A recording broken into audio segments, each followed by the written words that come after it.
इस साल अभी रिसेंटली मैं आपको बताऊं कि पुलिस के भी बजट काफ़ी रखे गए हैं कि पुलिस के जो जवान हैं, जो पुलिस की फोर्स है हमारी, वो क्राइम पे कंट्रोल कर सके। रिसेंटली भी पुलिस ने चंद दिनों में ही अच्छी कार्रवाइयाँ की हैं। पुलिस ने during work done by Sindh police last एक महीने में 4 हाई प्रोफाइल रॉ एजेंट्स जो हैं वो अरेस्ट किए हैं CIA कराची ने। उसके सिवा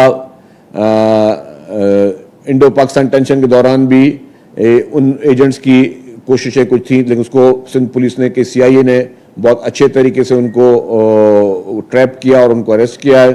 फिर मुख्तलिफ जो डेकॉइट्स हैं उनको पुलिस ने अरेस्ट किया और नामी गिरामी दहशतगर्द जो हैं उनको भी सिंध पुलिस ने रिसेंटली अरेस्ट किया है।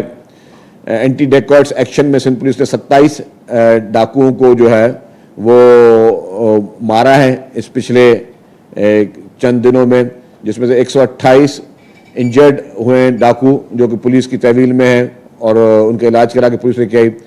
CTD ने ये पूरा एक महीने में जो है लास्ट काम किया। 2 टेररिस्ट जो है वो सब नेशनलिस्ट ग्रुप के थे, उनको अरेस्ट किया है। एक टेररिस्ट TTP का जो था उसको सिंध पुलिस ने अरेस्ट किया है। 35 नार्कोटिक्स पेडलर्स जो हैं उनको सिंध पुलिस ने रिसेंटली ही जो है इस लास्ट एक महीने में अरेस्ट किया है। तो हमारी पुलिस जो है वो भी पूरी कोशिश ये कर रही है कि सारे क्राइम पे को कंट्रोल किया जाए। तो हुकूमत की प्रायोरिटी यही है कि हम हर हाल में जो है इन सारे जो है चीज़ों को फोकस करें।